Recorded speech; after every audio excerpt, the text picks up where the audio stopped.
গতকাল সন্ধ্যার পর থেকেই রাজনীতি সচেতন মহলে প্রধান আলোচনার বিষয় হয়ে দাঁড়িয়েছিল নুরুল হক নূর, যাকে আমরা ভিপি নূর বলে চিনি, ডাকসুর সাবেক ভিপি এবং গণ অধিকার পরিষদের প্রধান। তার আহত হওয়া, মারাত্মকভাবে আহত হয়েছেন তিনি, এবং শুধু সেটা না, তিনি বেধড়ক পিটুনির শিকার হয়েছেন আইন শৃঙ্খলা রক্ষাকারী বাহিনীর হাতে, পুলিশ এবং সেনাবাহিনী। আমি জনাব রাশেদ খানের বক্তব্য দেখেছি, সেখানে তিনি সেটাই দাবি করেছেন। নিউজে খুব স্পষ্টভাবে দেখা যায়নি, তবে সম্ভবত তাই হয়েছে। যাই হোক, এই ঘটনার সুদূর প্রসারী প্রভাব আছে এবং আমি মনে করি নির্বাচন বানচাল করার পরিকল্পনার সাথে এই ঘটনা জড়িত আছে। শুরুতে একটা কথা একটু বলে রাখা ভালো, এটা আমার মূল আলোচনা না। মূল আলোচনা হলো নির্বাচন বানচাল এবং জাতীয় পার্টিকে নিষিদ্ধ করার যে একটা খেলা সামনে আসতে পারে। আমি কয়েক মাস আগেই এটা প্রেডিক্ট করেছিলাম এবং সেটা নিয়ে একটা ভিডিও বানিয়েছিলাম, এবং কারণ কি সেটাও বলেছি, এবং আমি এখনও এটাই মাঝে মাঝে স্মরণ করিয়ে দিতে চাই। সেটাও নিয়ে কথা বলবো, এবং সেটাই আসলে নির্বাচন বানচালের পরিকল্পনার একটা গুরুত্বপূর্ণ অংশ। সবার আগে জনাব নূরের ওপরে যেটা হয়েছে, এটাকে আমরা খুব স্ট্রংলি কন্ডেম করি। মানে দুটো ব্যাপার আছে। একটা হলো আমাদের আইন শৃঙ্খলা রক্ষাকারী বাহিনী, স্বাভাবিক যে সিভিলিয়ান বাহিনী পুলিশ, তার এমনিতেই ডিসপ্রপোর্শনেট বল প্রয়োগ করার মতো অভিযোগ দীর্ঘদিন থেকে আছে। আর শেখ হাসিনার সময় পুলিশকে তো রীতিমতো মিলিটারাইজ করা হয়েছে, তাকে মারাত্মক রকম বল প্রয়োগে প্রলুব্ধ করা হয়েছে, তাকে তৈরি করা হয়েছে, তার মানসিকতা সেভাবে তৈরি করা হয়েছে। এটা হলো প্রথম দিক। দ্বিতীয় দিক হচ্ছে সেনাবাহিনীকে দিয়ে আইন শৃঙ্খলা রক্ষা করানো আসলে খুব ভালো কাজ না। এটা আমাদের আসলে উপায় ছিল না একটা সময়ে, কিন্তু আমরা এখন পর্যন্ত সেনাবাহিনীকে মাঠে রাখতে হচ্ছে, সত্যিকার অর্থে নির্বাচন পর্যন্ত রাখতে হবেও। এই জন্য আমরা দেখেছি আমাদের সেনাপ্রধান প্রায়ই তার বাহিনী দ্রুত নির্বাচন চান, যাতে তার বাহিনীকে নিয়ে তিনি ব্যারাকে ফিরতে পারেন। এতে সংকট নানা রকম। একটা হচ্ছে তাদের যে নিয়মিত ট্রেনিং, যুদ্ধের ট্রেনিং, সেটা থেকে তারা দূরে থাকছেন, এবং তারা মাঠে থেকে তাদের মধ্যে কারো কারো মধ্যে অন্যায় দুর্নীতিও ঢুকছে। যে কথাটা বলছিলাম, সেনাবাহিনীর ট্রেনিং কিন্তু আইন শৃঙ্খলা রক্ষা করা না, তার বল প্রয়োগের ট্রেনিং হচ্ছে উল্টো, শত্রুপক্ষের প্রতি। সে যখন গুলি করে, এক গুলিতে এক শত্রু মেরে ফেলার জন্য গুলি করে। সুতরাং সেনাবাহিনীকে দিয়ে যখন আমরা আইন শৃঙ্খলা রক্ষা করতে যাব, এতে এই ধরনের ডিসপ্রপোর্শনেট বল প্রয়োগ করার সম্ভাবনা অনেক অনেক বেশি।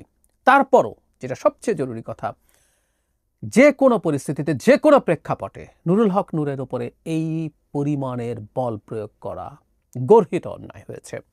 খুব দ্রুত খুঁজে বের করতে হবে কারা কারা এর সাথে জড়িত ছিলেন, এবং সেটার ব্যাপারে ব্যবস্থা নিতে হবে। আমি বল প্রয়োগ কখনো কখনো বা কোনোদিনও করা যাবে না আমি তা বলছি না, কিন্তু আমি প্রায় বলছি, সরকার যখন বিভিন্ন ক্ষেত্রে লোকজনের মব তৈরি হচ্ছে বা রাস্তা ব্লক করছে, আমি অনেক সময় বলি যে শাসন বিভাগের হাতে পুলিশ বাহিনী থাকে বল প্রয়োগ করার জন্য, কিন্তু সেই বলটা সে যেন আইনের চৌহদ্দির মধ্যে আইন মেনে করে, প্রপোর্শনেটলি করে, ন্যূনতম পরিমাণে করে, সেই জিনিসগুলো করতে হয়। সুতরাং যে ঘটনা তৈরি হয়েছিল, যে প্রেক্ষাপট তৈরি হয়েছিল, সেখানে বল প্রয়োগ করার প্রয়োজন হলেও হতে পারত, সেটা তদন্ত সাপেক্ষ। আমি অন্তত দূর থেকে দেখে যেটা মনে করি, আমি মনে করি সেখানে বল প্রয়োগ করার পরিস্থিতি হয়তো হয়েছিল, কিন্তু সেটাও এইরকম মাত্রাতিরিক্ত হওয়া যে কোনো বিবেচনায় বিভৎস, ভয়ঙ্কর। আমরা এবার ওই আলোচনাটায় আসতে চাই, আসলে কি ঘটছিল। জাতীয় পার্টি নিষিদ্ধ করার আলাপ আনা হবে অনুমান করছিলাম, বা আমি অনুমান না, আমি নিশ্চিতভাবেই এটা জানতাম। এবং যারা নুরুল হক নূর আহত হওয়ার পর থেকে এনসিপি তাৎক্ষণিকভাবে মিছিল বের করেছেন, এবং শুধু সেটা না, আমরা ফেসবুকে দেখছি এনসিপির নেতা বা আরও অনেক অ্যাক্টিভিস্ট, খুবই পাওয়ারফুল সোশ্যাল ইনফ্লুয়েন্সাররা জাতীয় পার্টি নিষিদ্ধ করার আলাপ এবার মাঠে নিয়ে এসছেন। এটাই আসলে চাওয়া হচ্ছিল, এটাই তাদের মূল লক্ষ্য ছিল, এখন আমরা এটা বলতে পারি। এবং এটারই একটা পার্ট হিসাবে আমরা দেখব গণ অধিকার পরিষদ জাতীয় পার্টির নিষিদ্ধতার আলাপ তুলছিলেন। আমরা রাশেদ খানের যে ব্রিফিংটা হয়েছে, সেই ব্রিফিংটাই দেখেছি, তিনি জানিয়েছেন যে তারা নির্বাচন কমিশনে, তারা প্রধান উপদেষ্টার কাছেও স্মারকলিপি দিয়েছেন। গতকাল তারা যে কাজটা করছিলেন, এই কাজটাকে আমি আসলে সমর্থন করি না। আমি নূরের এই মারাত্মক আহত হওয়ার মুখে দাঁড়িয়ে এই কথাগুলো হয়তো অনেকের কাছে খুব ভালো লাগবে না, কিন্তু আমি বলতে চাই, কারণ কথাগুলো বলে রাখা জরুরি। জাতীয় পার্টি নিষিদ্ধ করার দায় দায়িত্ব সরকারের। এখন সরকার যদি সেটা করে, সেটা না করে, তাহলে সরকারের যা যা জায়গা আছে, যেমন আমরা দেখেছি যে জিএম কাদেরকে গ্রেফতার করতে হবে, না হলে স্বরাষ্ট্র মন্ত্রণালয় ঘেরাও করবেন নুরুল হক নূর, তার একটা স্ট্যাটাসে বলেছিলেন এই জাস্ট এই ঘটনা ঘটার আগেই। হতে পারে তিনি সেটা করুন। সরকার যদি জাতীয় পার্টি নিষিদ্ধ না করে তার জন্য প্রয়োজনে প্রধান উপদেষ্টার কার্যালয়ে ঘেরাও করুন, বাসভবন ঘেরাও করুন, এগুলো করুন। জাতীয় পার্টির অফিসের ওখানে যেতে হবে মিছিল নিয়ে এবং ওখানে পাল্টাপাল্টি উস্কানির পরিস্থিতি তৈরি করা, এটা গণ অধিকার পরিষদের উচিত হয়েছে বলে আমি মনে করি না। এখন আইন শৃঙ্খলা রক্ষাকারী বাহিনীর অবস্থা যদি দেখি, আমরা দেখেছিলাম যে ওখানে প্রাথমিকভাবে পুলিশ এবং সেনাবাহিনী মোতায়েন করা হয়েছে। জাতীয় পার্টি যেহেতু নিষিদ্ধ রাজনৈতিক দল না, সুতরাং তার কার্যালয়কে রক্ষা করা আইন শৃঙ্খলা রক্ষাকারী বাহিনীর দায়িত্ব। সেই জাতীয় পার্টি মারাত্মক রকম স্বৈরাচারের দোসর, সে জাতীয় পার্টি শেখ হাসিনাকে ক্ষমতায় রাখার জন্য কিভাবে রোল প্লে করেছে, এগুলো আমি খুব ভালো মতো জানি। আমরা সবাই জানি, আমরা এগুলো নিয়ে বছরের পর বছর কথা বলেছি। সব জানার পরও বলছি, আমি এই কথাটা বারবার বলতে চাইছি। একটা রাষ্ট্র চলবে আইনের মাধ্যমে। জাতীয় পার্টি যেদিন নিষিদ্ধ হবে সেদিন জাতীয় পার্টির কার্যালয় বন্ধ হবে। তখনও সেই কার্যালয়ে কেউ ঢুকার চেষ্টা বা সেখানে ভাঙচুর বা অগ্নিসংযোগের চেষ্টা করবে না। সেই কার্যালয়ের ভবিষ্যৎ কি হবে, কপালে কি থাকবে, সেটা সরকার বা আদালত ঠিক করবে, সেটার ভিত্তিতেই হবে। কিন্তু এখানে যে তারা গেলেন, আমি এই যাওয়াটা গণ অধিকার পরিষদের এই যাওয়াটাকেও এক ধরনের উস্কানি হিসেবে দেখতে চাই এবং সেটার ভিত্তিতেই শেষ পর্যন্ত আসলে দুই পক্ষের কে কাকে আগে উস্কানি দিয়েছেন আমি জানি না, কারণ এসব ঘটনার ক্ষেত্রে যেটা হয় দুই পক্ষই পরস্পরকে দায়ী করেন। গণ অধিকার পরিষদ বলছেন যে এনারা আগে ইটপাটকেল মেরেছেন, ওনারা আবার বলছেন তারা করেছেন, করে পরে মারামারি হতে হতে পরবর্তীতে পুলিশ এসে করেছেন এবং সেনাবাহিনী এসে এখানে ছত্রভঙ্গ করার জন্য এটা করেছেন। যদিও জনাব রাশেদ যে অভিযোগ করছেন যে কোনো রকম উস্কানি ছাড়া তারা বক্তৃতা করার জন্য দাঁড়িয়েছেন, সেখানে এসে হামলা করা হয়। যদি এটা সত্য হয়ে থাকে, এটা বিভৎস অভিযোগ। আবারও বলছি, জনাব রাশেদ বলেছেন বলেই এটা শতভাগ সঠিক আমরা এভাবে দেখব না, কিন্তু তদন্ত হতে হবে এবং জেনুইন একটা তদন্ত হওয়া জরুরি। আইএসপিআর একটা স্টেটমেন্ট দিয়েছে, সেরকম না, সরকারের এটা খুব সিরিয়াসলি দেখা দরকার। এখন আসলে কি দাঁড়ালো ব্যাপারটা দাঁড়ালো এবার জাতীয় পার্টি নিষিদ্ধ করার আলাপটা খুব ভালোভাবে মাঠে চলে আসলো। আমার আর্গুমেন্ট যেটা ছিল জাতীয় পার্টিকে নিষিদ্ধ করা নিয়ে, সেটা হলো যেহেতু মাঠে আওয়ামী লীগ নেই, আওয়ামী লীগকেও নিষিদ্ধ করার পেছনে এই অঙ্কটাই কাজ করেছে বলে আমি শতভাগ নিশ্চিত। আমি বলছি না আওয়ামী লীগের প্রতি ক্ষোভ ঘৃণা এসব দলের নেই, কিন্তু মূল অঙ্ক ছিল আওয়ামী লীগকে মাঠ থেকে সরিয়ে দিতে হবে। কারণ আওয়ামী লীগ একা এখনও যে পরিমাণ ভোটের পার্সেন্টেজ আছে, আমি এইভাবে যদি বলি পার্সেন্টেজ সিটের ক্ষেত্রে যদি হিসাব করব পরে, অ্যারাউন্ড 20% ভোট আওয়ামী লীগের আছে। জামায়াতের ভোট সর্বোচ্চ 10%, এটা আমার ধারণা, আমাকে কেউ ভুল মনে করতে পারেন, আমরা ভোট টোট হলে বুঝবো। ফলে জামাতের তুলনায় এখনো দ্বিতীয় দ্বিগুণ পপুলার ভোট আছে। সিটে জেতার ক্ষেত্রে জামাতের চাইতে আওয়ামী লীগ বেশি জিতবে, কারণ আওয়ামী লীগের কতগুলো পকেট আছে। জামায়াত অনেক সিটে 20, 30, 40, 50 হাজার ভোট পাবে, এভাবে তার 10% হবে, কিন্তু ওটা ভোটের সিট জেতার ক্ষেত্রে না। ফলে জামাত যে পরিমাণ সিট জিততে পারে, আওয়ামী লীগ 3 গুণ পরিমাণ সিট জিততে পারে। জামাত যদি 15টা জিতে, আওয়ামী লীগ 40-45টাও জিততে পারে, দ্বিগুণ তো জিতবেই। ফলে জামায়াত ইসলামী যদি নির্বাচনে না যায়, আওয়ামী লীগ যদি নির্বাচনে যেত, তাহলে নির্বাচনটা আনকন্টেস্টেড হয়েছে এটা বলা যেত না। আচ্ছা, এখন কি হতো?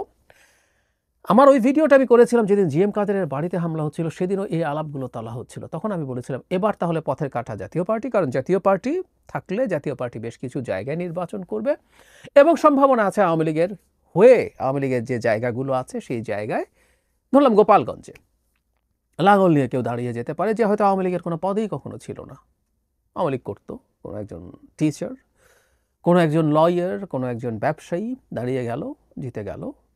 সুতরাং জামায়াত এনসিপি যদি নির্বাচনে নাও আসে, জাতীয় পার্টি যদি নির্বাচনে আসে, সেটাও একটা মোটামুটি অ্যাকসেপ্টেবল ইলেকশনের পরিস্থিতি তৈরি করতে পারে। সেটা থেকেই প্রেডিক্ট করছিলাম এই দুই পার্টি, বিশেষ করে জামায়াত এবং এনসিপি, জাতীয় পার্টি নিষিদ্ধের জন্য নামবে। এবং হঠাৎ করে এখানে আবার গণ অধিকার পরিষদ কেন ঢুকে গেল সেটা আমার কাছে খুব স্পষ্ট না, কিন্তু ঘটনার প্রেক্ষাপটে দাঁড়িয়ে ওই দুই দলও একই আলাপ শুরু করেছে। জাতীয় পার্টিকে যদি সরিয়ে ফেলা যায়, তাহলে এই নির্বাচন হবে কিনা আদৌ, এটা জামায়াত এবং এনসিপির হাতে চলে যায়। কারণ সেই দুই দল যদি, সাথে ইসলামী আন্দোলনও আছে, এই 3 দল মিলে যদি বলে আমরা নির্বাচনে যাচ্ছি না, তাহলে মাঠে থাকে বিএনপি, তার সাথে অ্যালাইন্ড দলগুলো, গণতন্ত্র মঞ্চ, 12 দলীয় জোট, এরকম আরও কিছু জোট, যারা সম্পূর্ণ বিএনপির সাথে থাকা। এখন এদেরকে কাউকে বাইরে দিয়ে, ঠিক আছে তোমরা ইন্ডিপেন্ডেন্ট ইলেকশন করো, এরা কেউ একটা সিটেও জিতবে না। ফলে জামায়াত এবং এনসিপি যা চাইবে তাই তারা পেতে পারে পরিস্থিতি তৈরি করার জন্যই তারা জাতীয় পার্টির নিষিদ্ধতা চাইছে। এখন জাতীয় পার্টি নিষিদ্ধ হওয়া বিএনপির পয়েন্ট অফ ভিউ থেকে কেমন দাঁড়ায় আমরা নিশ্চয়ই বুঝতে পারছি, বা সরকারের দিক থেকে কেমন দাঁড়ায় আমরা সেটাও বুঝতে পারছি। সব কিছু মিলিয়ে বিদ্যমান প্রেক্ষাপটটা জটিল করে তোলা হচ্ছে। এবং জাতীয় পার্টি যদি নিষিদ্ধ হয়ে যায়, এবং বিশেষ করে নুরুল হক নূরের, যদিও জাতীয় পার্টির হাতে হামলার শিকার হননি, তিনি হামলার শিকার হয়েছেন আইনশৃঙ্খলা রক্ষাকারী বাহিনীর হাতে, তারপরও যেহেতু ঘটনাটা জাতীয় পার্টিকে নিয়ে হয়েছে, সবার ক্ষোভ এখন জাতীয় পার্টির ওপরে। ইনফ্যাক্ট এটা করা হবে কারণ এটাই উদ্দেশ্য ছিল, এটাই সিদ্ধান্ত ছিল। সেই সিদ্ধান্তটা কার্যকর করার জন্য সবাই মাঠে নামবেন, প্রচুর শোরগোল হবে। এবং যারা নির্বাচন পিছিয়ে দিতে চায়, নির্বাচন না হওয়াটা চায়, আমরা খেয়াল করব নির্বাচনের যে রোড ম্যাপ হয়েছে এটা নিয়ে আলাদা কথার হয়তো জায়গা আছে। জামায়াতে ইসলামীর নায়েবে আমির খুব স্পষ্টভাবে বলেছেন এই রোড ম্যাপ নাকি নির্বাচন বানচাল করার জন্য হয়েছে, নির্বাচনের রোড ম্যাপ না, এটা বানচাল করার জন্য হয়েছে।